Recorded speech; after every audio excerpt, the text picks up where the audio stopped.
Have you tried training methods that just didn't work? Do you feel that your pet is not getting his or her nutritional needs met? Are illnesses and bad behavior your daily norm?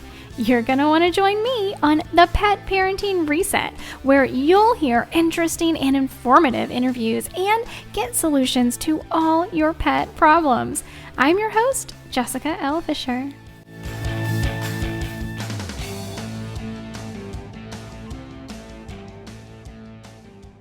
Welcome back to the Pet Parenting Reset. Today's episode is incredible. It's going to blow your mind. Today I have a very special guest. It is a holistic veterinarian, Dr. Odette Suter. And before I bring her on, I just want to give you a quick introduction to who she is. So here we go. Dr. Odette Suter graduated from veterinary school in Switzerland in 1994. Early on, she recognized the limitations of conventional medicine and questioned its role in true healing. Her unconventional upbringing, combined with her own healing journey, has led her to explore many avenues to discover and treat the underlying cause of disease in her animal patients. She researched many holistic and functional medicine modalities and owns Peak Animal Health Center, where she offers intensive training programs combining holistic treatment and teaching to educate clients on creating longevity for their animals. Her passion for teaching led her to write her international best-selling book, What Your Vet Never Told You: Secrets to Supporting Peak Health for Your Animal, as well as offer an in-depth training course called the Holistic Pet Health and Longevity Method. So without further ado, y'all are going to love today's episode. Make sure to stick around to the end because we're going to do a rapid-fire Q&A with Dr. Suter. And here we go. Well, welcome so much to the podcast, Dr. Suter. I'm so excited to have you here. And we just did a little intro before you got on. And so everybody already knows that you're a holistic veterinarian. But if you don't mind, I kind of said, you kind of grew up a little different and then your own health journey kind of led you to holistic medicine. Can you give us just an idea of how you got to holistic medicine for animals? Well, I always tell people I was born weird and I only got weirder. So basically, I grew up more naturally already. My parents had a garden, we were growing our own food and we were just out in nature a lot. My mom would use herbs and things like that. So I basically grew up with it and I never really, there was no particular moment that put me into holistic medicine. It was just from the very beginning that it just was part of my life, basically. I really love that actually, because I know you say you grew up weird and you just got weirder, but I feel like how you grew up and your idea, your mindset is how we thought for many, many, many, hundreds, thousands of years. and so what we're doing now is actually weird, right? That we're reactive instead of proactive, and we're kind of anti-nature, and all of that is what's really weird in my mind. So I think that's wonderful. I'm just thrilled for you that you got to grow up that way and that you get to help all these incredible animals with everything you know and everything you've learned. And I know that you have been participating in quite a few dog health summits lately, including one that's getting ready to come up on the 13th of May. So for everybody listening right when the podcast comes out, you can actually still sign up for the Dog Detox Summit that Dr. Suter is going to be hosting through Pet Summits. But with all of the summits that you have kind of taken part in so far, what would be your top 3 takeaways, just key ideas to put into people's minds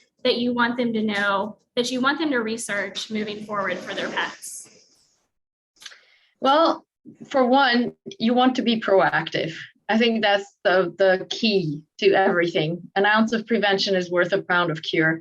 If you're trying to save money on food or whatever it may be ahead of time, you're going to pay for it later. That's just the reality. So you may as well cough up the money. That's what I say. So being proactive is definitely very important. And then also you want to make sure that you actually have a bit of a strategy when it comes to your animal's health. Because what I find as one of the biggest mistakes is that people try one thing at a time. And then if that doesn't work, they move on to something else. But in order to create health, you really have to have all of the keys in place. And I call them the 7 pillars of health, because you have to have a systematic approach and include everything, because the whole is greater than the sum of its parts. So nutrition is one of the pillars. So you have to make sure that all the animals get the nutrients that they need so that all the cells can function properly. Because one of the biggest causes for disease is really poor nutrition, when they don't get enough of what they need. So basically a deficiency. And the other big aspect that is causing problems health-wise is toxicity. So too much of something. And we live in a world that is very, very toxic right now, with all the glyphosate and all the stuff that we spray, all the sanitizing that we're doing. I mean, we just live in a very toxic world, including, obviously now we also have a lot of electromagnetic radiation that is affecting the body. So basically toxicity would be the other part. So we definitely have to do all that we can to help eliminate all of the toxins that we have control over. Obviously a lot of them we don't have control over, but we have a lot that we can control. Flea and tick preventatives, for example, are toxins, and some of them are quite dangerous for the animals, actually.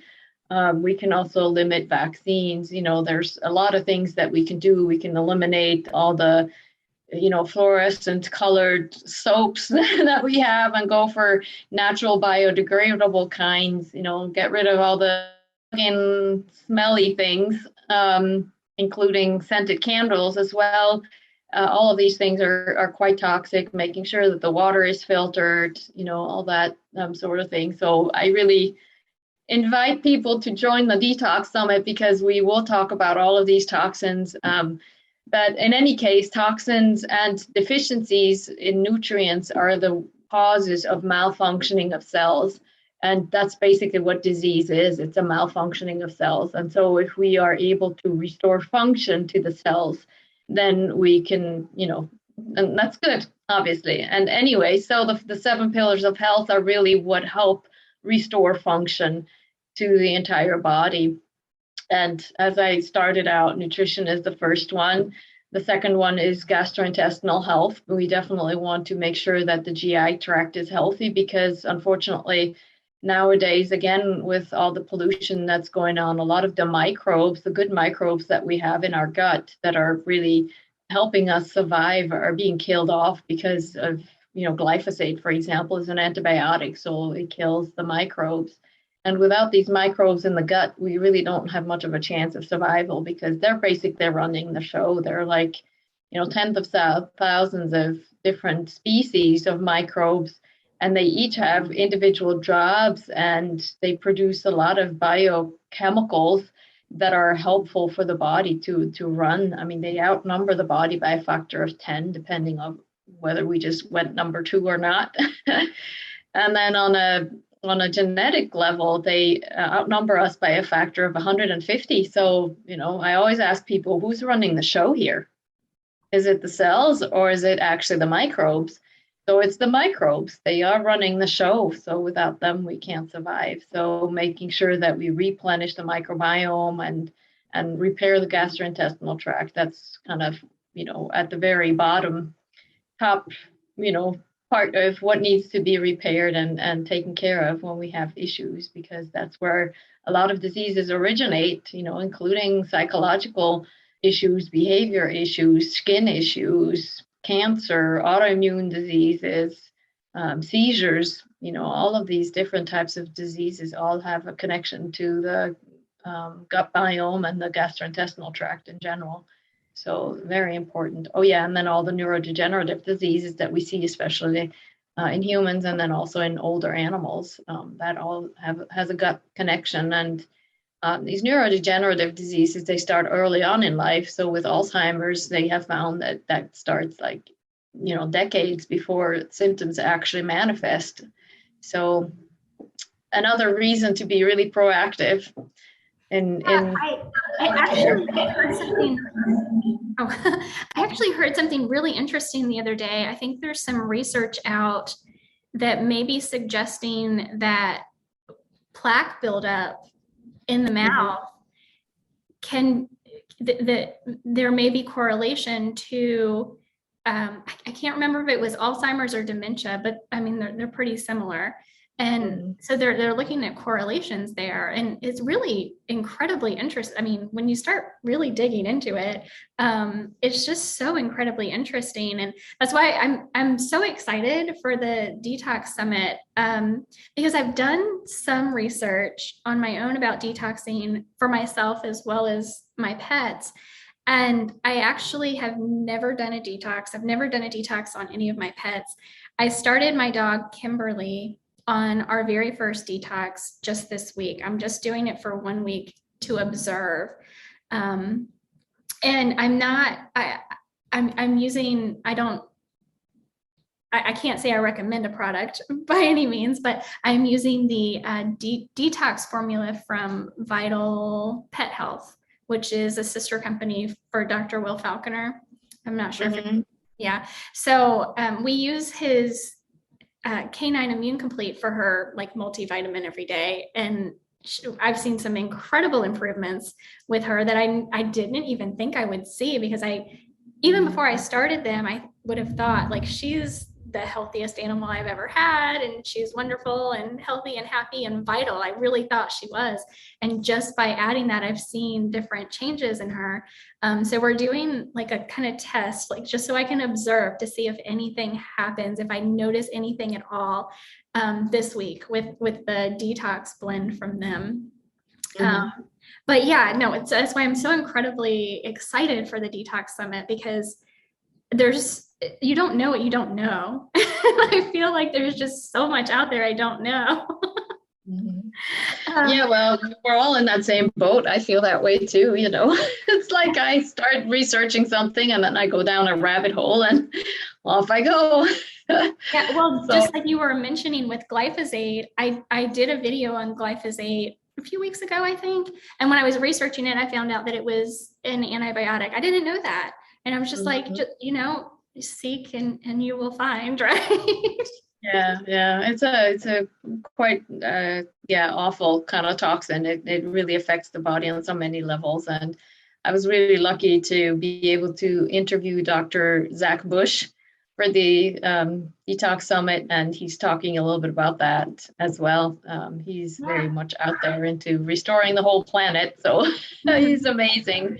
Yeah, I first heard about him from Dr. Will Falconer, and I did get to watch his video. At least I don't know if he has more, but the video that is available once you register for the Detox Summit, I did get to watch that of him, and it was he's so passionate, and I loved it. So I would highly recommend if you haven't already signed up for the Detox Summit, definitely do it.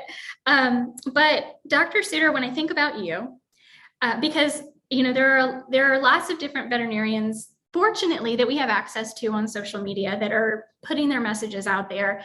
And I don't want to say that it's like one veterinarian for one thing, but some of the veterinarians they're kind of known for certain things. Like if I have a question about vaccination, I'm probably going to Dr. Falconer first. Or if I'm thinking about traditional Chinese veterinary medicine, I'm going to think of Dr. Judy Morgan first. When I think of you, I think of the gut biome and fecal transplants, which not a lot of people know about. In fact, I mean, honestly, I'm a positive reinforcement dog trainer, and that's kind of how I get my way into people's homes and start changing their minds about a lot of the things they're doing with their pets. And I mean, nobody I have talked to has any idea what I'm talking about. Oh, really? So I was hoping if you could quickly just describe what it is, who should be interested in it, possibly quite a few of us, and what kind of animals you tend to see. Like, what are the main character? Of course, every animal is different, and you certainly can't diagnose, treat, or anybody's animal. But what are some of the key talking points that you would want to get across to somebody who has no idea what fecal transplants are? Well, let me get something real quick, because when you talk about that subject, something has to happen. So Okay. all right. Anyways, when talking about the microbiome, one has to wear the right attire. Anyways, because it's a little gross. Yeah, so they call me the poop lady, or they've also called me, shithead, and then all kinds of things just because of it. But anyway, so the microbiome, as I mentioned, is basically the community of microbes that are in and around the body. So not just in the gastrointestinal tract, but also on the skin. So anything that has a surface area that connects to the outside world actually does have a microbiome. So there's a special microbial community in the mouth, and also different microbial communities in different areas of the mouth. So it's not the same everywhere. Same in the GI tract. So the stomach has a different microbial community than the small intestine or large intestine, for example. So we have microbes everywhere. And so when I do fecal transplants, it's usually to help restore that microbial community, because these microbial communities are very sensitive to all sorts of things, including antibiotics, for example, metronidazole, which is given out like candy. Anytime a dog has diarrhea, here goes your metronidazole. So a lot of these antibacterials, they basically decimate the microbiome. And then as a result, there can be an overgrowth of certain ones and just an imbalance in general, because it will kill certain ones. And then there's a hole in a way, where more space can be presented. And so those that don't get killed will then take up space. So they will move in. So it's kind of like a vacuum. So they have more space to grow. And as a result, we can have an imbalance of that microbiome, where we have too many of some and not enough of the others. And a lot of these these antibacterials, they really create an imbalance that is lasting. So the animals may not recover from that. And so a fecal transplant, basically what it does is it takes the microbiome from the donor dog, and then we put that into the unhealthy animal. So, and that's basically, taking poop from one dog, in other words, and putting it up somebody else's butt, basically. So that's how it works. And it's very powerful because, there are, a gazillion species of microbes. And so when we transplant all of them back into the animal where there's an imbalance, it's much more likely that they will take. Whereas, for example, with probiotics, if you're lucky, you have 10 species of microbes in there, and they're not even the native species that would be in a dog or a cat or a human, whatever the case may be. So you may get some benefits initially from a probiotic, but then because it's just the same ones, you're just creating a monoculture in the gastrointestinal tract, and then eventually it can make things worse. And in fact, they did a study in humans where they had three groups of people.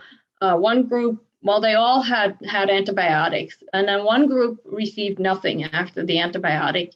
The second group received probiotics afterwards, and the third group received a fecal transplant. And guess which one took the longest for the microbiome to recover? Oh, I'm gonna say the ones with nothing, but I feel like maybe the ones with probiotics. Exactly, because what happened is the antibiotics made space, and then the probiotics, who are generally just transient species, so they come in, they do their thing, and they leave. Well, they took up space, so they moved in basically and stayed. And so then the original microbiome took a whole lot longer to then recover, because they had to get rid of the invaders basically. So they took a lot longer. So I don't really sell probiotics anymore in my practice. I still have 3 bottles that have been sitting there for more than a year now. But since I read this study, I'm like, well, why am I selling that stuff? I mean, it's not like I've seen a whole lot of difference with it anyways. So why waste people's money on something that I don't really believe is making any difference anyway? So with fecal transplants, you're really taking the whole microbiome with the gazillion species, and you're putting that into a dog, which then allows a new microbiome to basically take a hold. And not only are you taking the microbes, but you're also taking a lot of these biochemicals that these microbes are making. And those can be vitamins, that can be, B12, there are all sorts of substances that they make, including serotonin, neurotransmitters, etc. So you're also taking some of that and putting it into the dog. And that can give them a really good boost of health and also help to restore the microbiome as a result. So that's basically what a fecal transplant is. And it's very easy to do. I have a little video on my website on how it's done. It's just a little tube that's about this long, and the diameter of it is about like the tip of a thermometer. So the animals tolerate that really well. So you put that up their butts and in it goes. So the hardest part is probably finding a healthy dog to get a good sample from to work with, right? Yeah, that is true. I used to have a donor dog. Unfortunately, he passed away. Well, he was a little older already. But in any case, it's probably been about 5 or 6 years since then, and I have not been able to find a donor dog that would be good enough since then. So that's how difficult it is. So I get my fecal matter from Dr. Margot Roman, and then I also get the fecal capsules from Animal Biome, because it can also be done orally, because not everybody has access to a veterinarian who would do a fecal transplant. So doing fecal capsules orally is an option as well, and it works well too. Yeah, that was actually going to be my next question, because I would imagine not every veterinarian, I mean, when we think of, as Dr. Falconer calls them, Dr. Whitecoat, they barely know anything generally outside of feed this bag of kibble or feed this bag of kibble and let me give your pet their injections on their due dates. And so finding a veterinarian that even knows anything about fecal transplant therapy would probably be difficult, but there is, since you brought it up, Animal Biome available to people if they feel their pet is maybe a good candidate for it. Is there any animal that wouldn't be a good candidate for it? Not really. I think all of them can use it. For one, because we live in a world where there's just a lack of diversity in general. So even a good donor probably has a decreased diversity compared to maybe 100 years ago or so. Because I think in the last decades or so, we have lost 50% of the diversity of microbes, which that's incredible. That's incredibly sad and challenging for the body. And I mean, look around, everybody's sick these days. Yeah. Nobody's healthy anymore. And the reason that we have these pandemics like that is because people are not healthy anymore. The terrain is broken. There's two different approaches. If you get sick, you can go after the virus and kill it, or you can go after the body's health and improve the health so that then it can take care of the virus. Of course, if you're really sick, then you may have to deal with the virus so that the body can survive. But the goal of, any type of holistic medicine, and what also should be the goal of conventional medicine, should be to work on fixing the terrain so that the terrain is really healthy, because then you don't need all this stuff, then when the body's healthy, it can take care of a lot, including toxins too. But I think you said that so well, because it's exactly what I was thinking when you were talking, is that instead of, something bad is inside of my pet, I need to kill it to make my pet healthy. Instead, we should be saying, how can I make my pet healthier so they can naturally fight off anything they need to fight off? I think if we change that mindset, that's all we really have to do. And then we're on a whole other path with our animals and with ourselves. Yeah, exactly. So, I always say my best friends are the bugs that are with me all the time, because they're keeping me healthy. So yeah, absolutely. Inside and outside of your body, just getting out in nature and being letting your pets play in the dirt and like that's incredible for them. Mhm.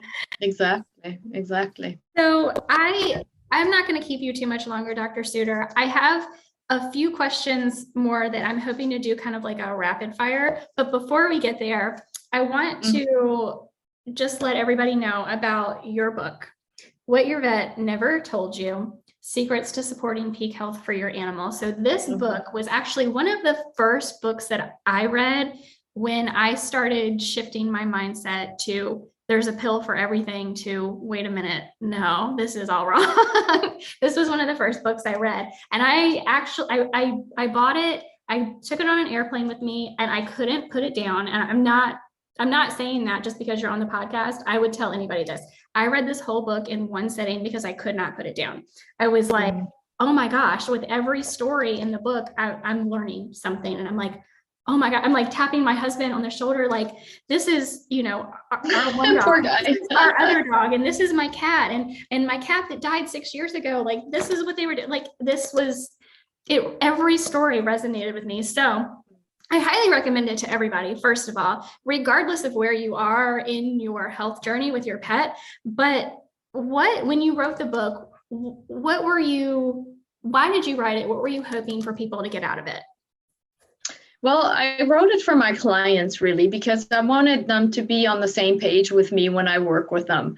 And as a veterinarian, when they come in, I don't have 3 hours to talk to them about everything. Plus, their animals are there. They get anxious and they're like, can we leave now? We've been here forever and I'm bored. And so in any case, I just wanted to be able to send something home with people so that they could read it and understand what my philosophy is, what my practice, how I practice and why we're doing what we're doing, because that was really important. And so that's basically why I wrote it. So I have all the pillars in there, and that way they understand why I'm doing what I'm doing. That was why.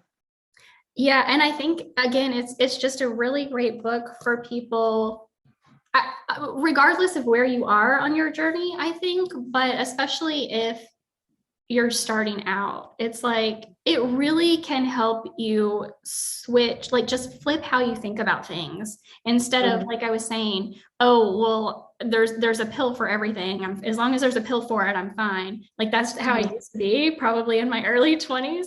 And now I'm like, wait a minute, no. I need to support my body. There are reasons for all of it. I need to support my body. I need to support my pet's body. I need to make sure they are vitally healthy so that they can handle anything that may come their way, right? Like it helps. I think this book helps you get there so much quicker. Yeah, and it's an easy read. I get that a lot from my clients too. It's like, oh yeah, I read it one afternoon because it's big print. Well, yeah, but I mean, the way we are today as a society, if we have a book that's this thick, it's like, oh man, I'm never gonna get to that, right? I know. It's easy. It's easy, and because it's easy, it's accessible to people, and the more accessible it is, the more people can take the information and run with it. So thank you so much for writing it. And pleasure. Thank you for liking it. course.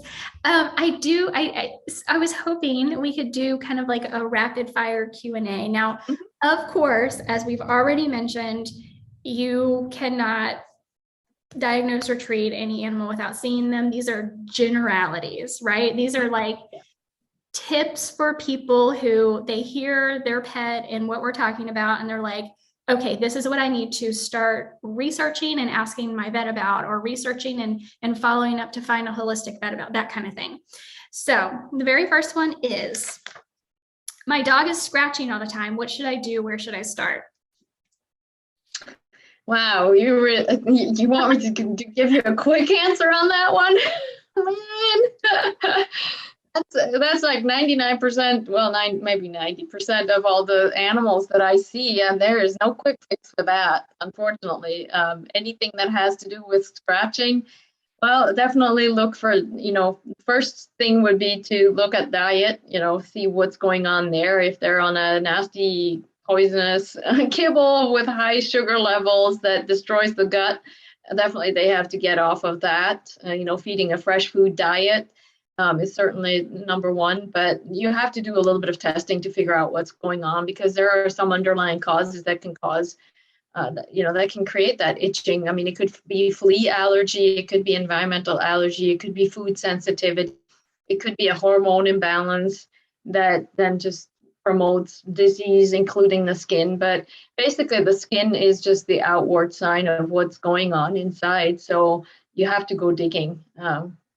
Yeah, there's no quick fix for that. But if it's seasonal allergies, for example, what you can certainly do is giving them a bath a little bit more frequently, even just rinsing them off with water, because that will rinse off some of the pollens or whatever the allergen is that's floating around. If it's something that's going on all year round, then it may be more of a food sensitivity that's present, or hormonal imbalance, or just the immune system being wigged out, basically, because especially if it starts right after a vaccine, a month or two after a vaccine, then oftentimes it's because the immune system just got completely dysregulated. So yeah, skin issues are not a quick fix at all. Some of them can be, but most of the time they're not. So yeah. I think, considering, you handled that very, very well. Thank you.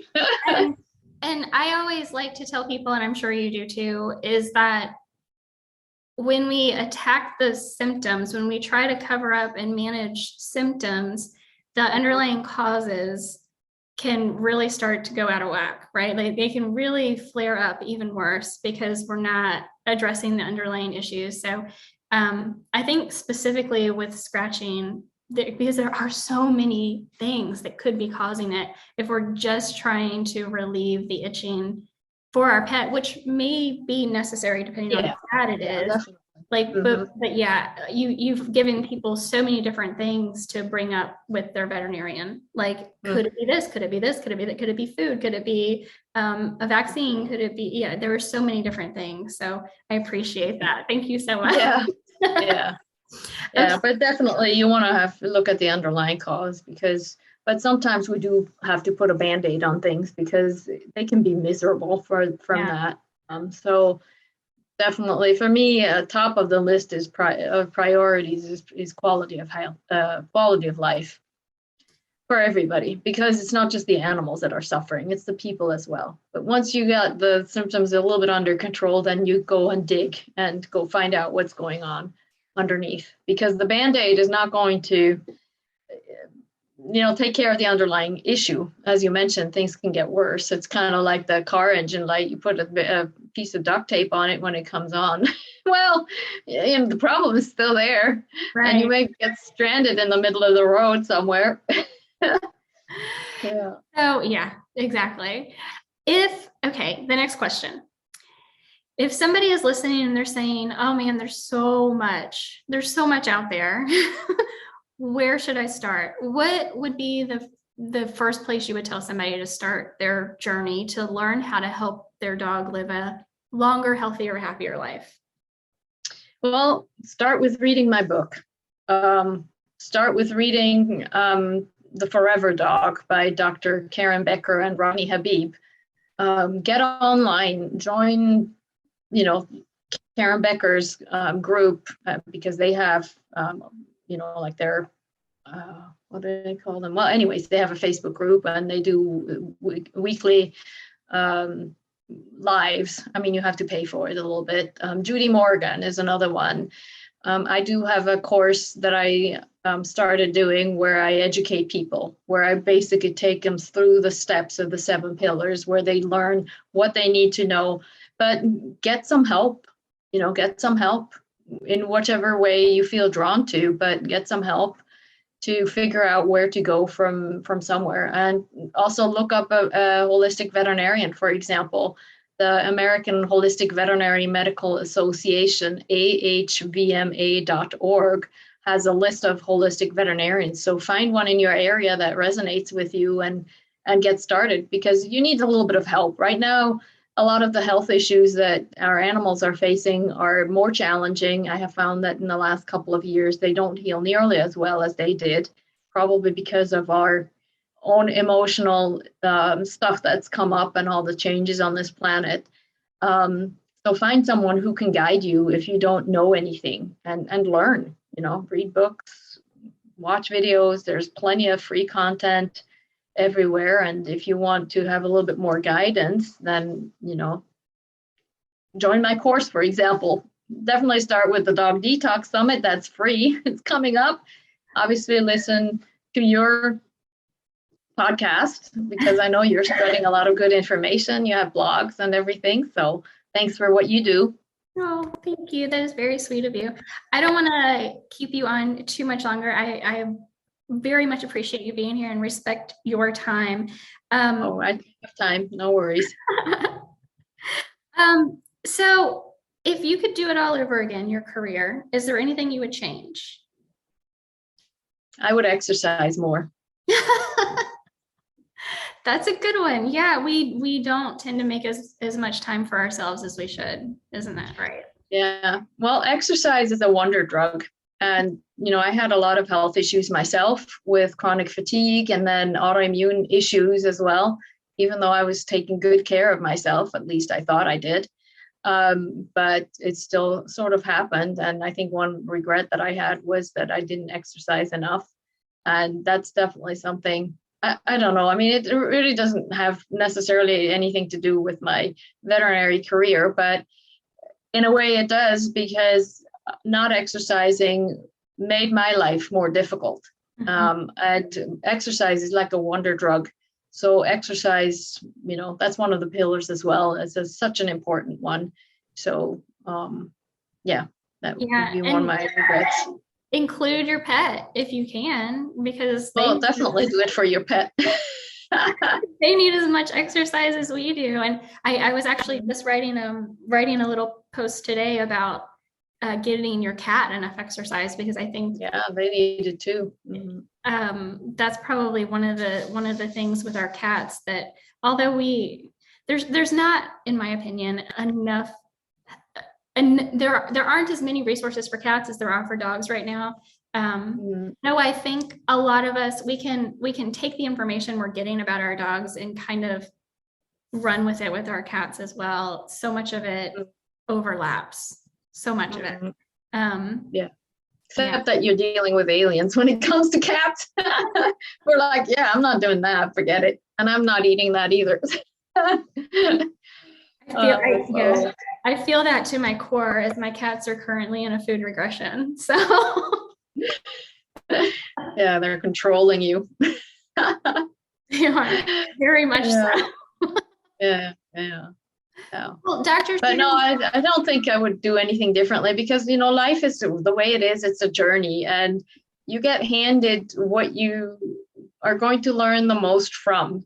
So I just feel grateful for everything that I experienced, no matter how difficult it was, because it brought me to where I am today, and I'm grateful for that. So I love that. I love that, because we can't change the past. We can only move forward. And that's a good mindset to have. I think that's one of the mindsets that our pets help us with. If we pay attention to them, it helps us put us in that right mindset. So I love that. Thank you. Mm-hmm. So where can people find you? Well, I have a Facebook page. I think it's Odette Suter DVM or something like that. I have a YouTube channel. I have my website, which is odettesuterdvm.com. I have my course. You can find me on the Dog Detox Summit starting next week. I'll be there. I'm on Instagram, TikTok, a little bit everywhere. So your course, is that at odettesuterdvm.com? They can find your course there? Yes. Mm-hmm. Yeah, at least I'm working on putting it up there. Oh, okay. And my book is available on Amazon. Mm-hmm. Yeah. Yes. So I will make sure that I will have all of those linked for people to find. So y'all go to thepetparentingreset.com, and I will have all of her links there for you, including the link to her book. Again, thank you so much. I really appreciate you. I mean, first of all, I appreciate any and all veterinarians who are out there just trying to put content out for people. Um, because yeah, of course you can't help somebody's animal individually through social media, but the information you have really can help people to just, they're like, you can put a little spark in somebody's brain to where they're like, oh man, that's really interesting. I need to learn more about that, or I need to ask my veterinarian about that, or maybe I shouldn't be feeding this dried food that can sit on the shelf forever and ever to my pet, right? Like, Yeah, yeah, you know, yeah, definitely. yeah, and I know you also help moderate some groups on Facebook, so you put a ton of incredible content out there. So I really appreciate you doing that as well. So thank you so much for being here. Do you have any parting words for our listeners? Well, thank you, for doing this interview here. I mean, that's what it takes to kind of put the information out there. But in the end, it's the people who are listening to it and are implementing and using this information who are really making a big difference. I'm just the one person who's just talking. But the real difference is actually for, when the people are using the information and doing something about it. So I'm very grateful for the community that we have and for people who are willing to listen and implement and try and explore and research, because they're really the people who are making the difference. So including you and spreading the word to other people. And so I'm very Yeah, grateful for that, because otherwise I'd be just talking to a wall. no, I know I say that all the time. I can talk to the cows come home, but if you don't take it and run with it, then Hmm. what's the point, right? All Exactly. right. Well, I hope you have a run. Well, we're recording this on a Thursday, so have a wonderful weekend. And I am very much looking forward to the Detox Summit. I will definitely be tuning in as often as I possibly can throughout the weekend. It starts May 13th, correct? Yes, May 13th through 18th. Hmm. Perfect. So everybody listening, join. You can join for free right now ahead of time, right? But before on or before the 13th, you can join for free. Well, even during the summit, you can still join for free, but why not get the ticket now, right? Yeah, While you're thinking. absolutely. Because that conversation with Dr. Zach, but is Dr. Zach Bush, right? He that you can start listening to, watching before the summit starts, and that alone is incredible, an incredible interview.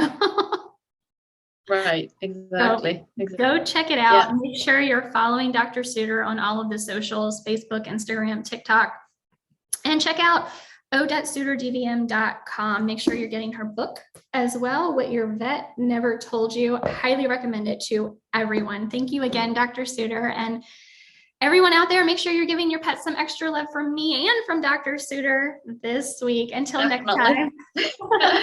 Yeah, thank you so much for having me. Thank I you. really appreciate it. All Thank you. right. Bye, guys. Bye, Dr. Bye. Suter. Thank you.